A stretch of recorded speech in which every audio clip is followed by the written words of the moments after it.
a video on steaks. So I was faffing around with a whole chuck last week, and I've always been. You can break the chuck down into different steaks, and I've always been kind of quite curious. I've done it before. Um, it's the rib. It's at the end of the ribeye that goes into the chuck, and I've cut that steak out before. But there's other meat. There's other steaks in there, and I just kind of think, are they worth eating if they're being cooked on a barbecue? Because normally I use chuck for braising steak and for pie meat, and it's really nice slow cooked. But can we cook it kind of quite fast on a barbecue? And if we can, because these are the steaks that I've kind of cut out of it, this was kind of at the bottom. So I'm not sure. There is specific, I can never say that word. There is certain steaks that you get out of a chuck. These are from where the chuck joins the ribs. So it's that bit of steak. I'm not entirely sure which that steak is called. So I'm curious how they're going to taste when we cook them. And then also, I was watching a program on Netflix. I've forgotten what it's exactly called. Salt, Fat, Acid, and Heat. It's a really good book and a really good series on Netflix. And the lady, I've forgotten her name, but very interesting lady. She seasons meat way before she cooks it for like a long time. So like hours. So I'm kind of curious about that.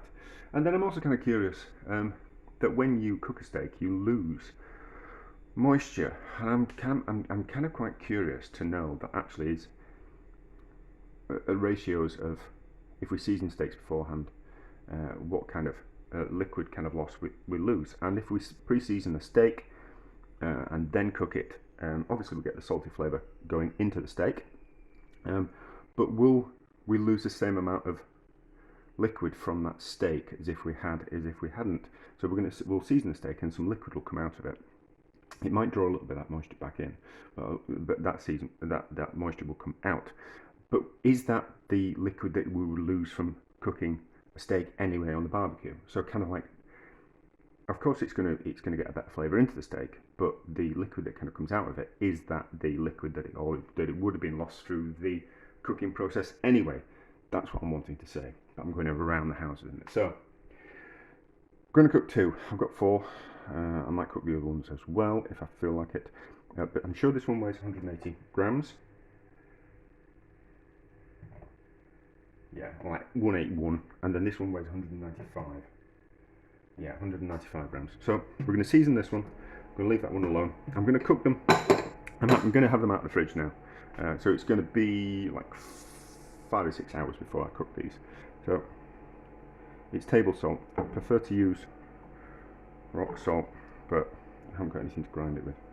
So it's just normal table salt. So I'm going to cover them, but they're going to come up to room temperature because they're out of the fridge now, and it's better to cook things from room temperature rather than from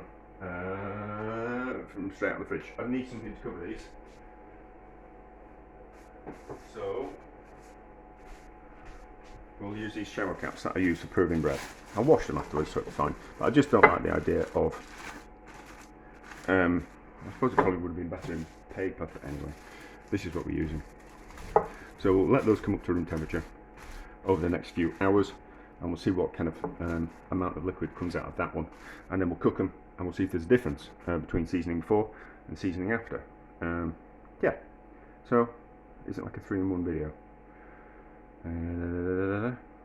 Yeah, because we're going to cook from room temperature, so that's one thing. We're going to pre-season, that's another thing, and we're going to find out what these steaks are. No, it's going to be a full thing. We're going to find out what these steaks are like cooked fast. And we're also going to find out what kind of moisture ratio we lose as according to a seasoned steak and an unseasoned steak.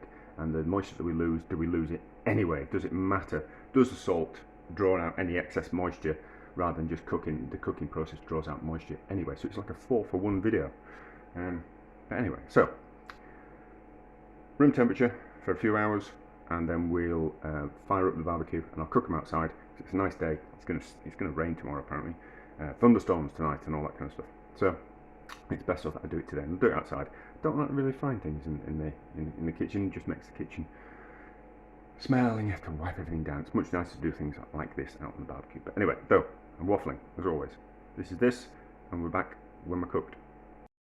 I've cooked them on the barbecue. Let's see how much they weigh. Although, was that 180 and was that 195? I think. So let's. That weighs 155. So that was the pre-seasoned one. And this one weighs 166.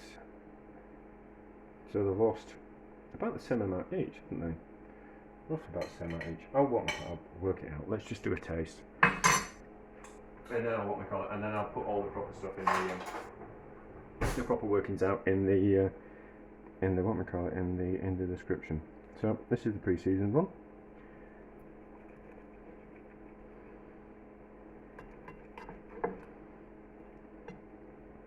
Probably a little bit bloody for most people.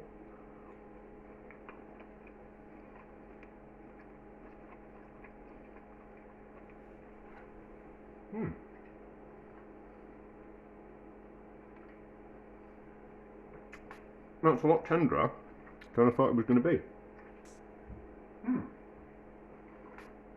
So that's interesting.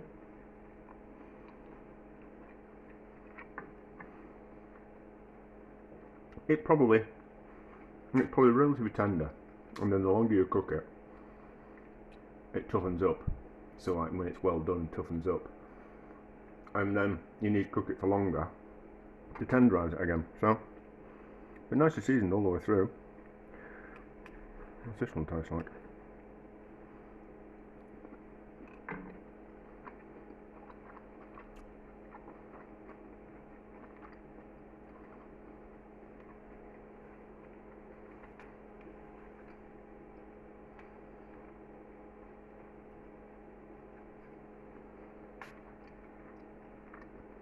I think that one tastes slightly better.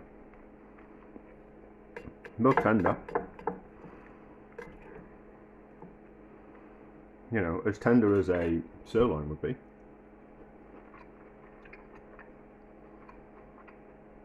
Yeah, that's just slightly better in flavour. And I think it's because of the pre-seasoning. Let me pause and work out which one was. They both lost about 20, didn't they? Yeah, so the pre-seasoned one lost 25 grams, and the seasoned afterwards, or seasoned just before it was cooked, was 30 grams, but it was slightly bigger. The second one that was seasoned afterwards was slightly bigger.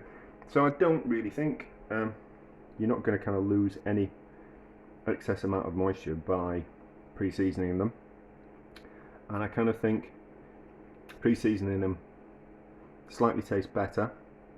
Slightly, and generally when cooking, it's lots of little things that you do to something that make it taste better. It's not like one thing that makes something taste amazing. It's generally 5 or 6 or 7 or 10 little things that you do to make something taste a lot better. So pre-seasoning will be one of those little things that you do. Although it's quite nice to have a steak and to taste the seasoning on the outside, to have it become quite salty and quite peppery on the outside. So I just think it's a personal taste.